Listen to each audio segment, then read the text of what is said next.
good morning लोगोफोर नै आं बेरायनो फैलायबाय दखानाव फैलायबाय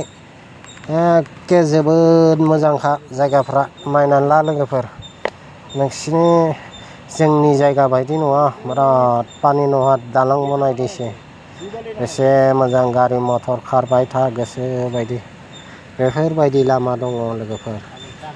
जोंनि समाजाव बेबायदि जानायबा बेसे डेभेलप जागौमोन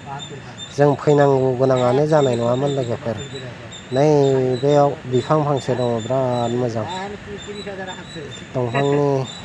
देखायजोबनो हानाय नंला लोगोफोर साइड साइडल' देखायनाय जाबाय ओरै गेंग्रा गुंग्रु देखायनो हानाय नंला लोगोफोर ओरैबायदि मोजां मोजां जायगाखा नायदो जायगाफ्रा बिल्डिं गोजा बिना बिल्डिंआव गैया मालाय जोंनियासो सालि खोबला बायनायबो दाबो दङ सरकारफोरानो डेभेलपखौनो खालामनो हाला माथो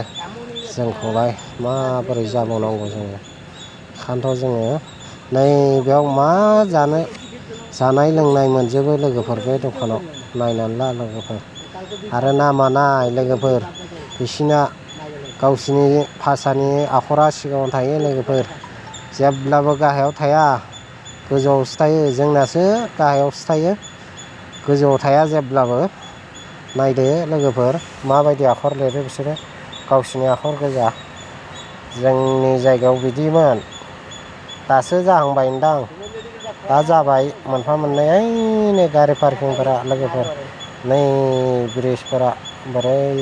सबावबो ब्रिज मालाय फ्लाइअभार बानायजोबना होदों एसे मोजां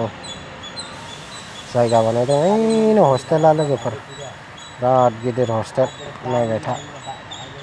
ओइनो बारा खोन्थाजोबनाय जानाय नंला सिदा सिदासो बानायबाय लोगोफोर हास्लाबला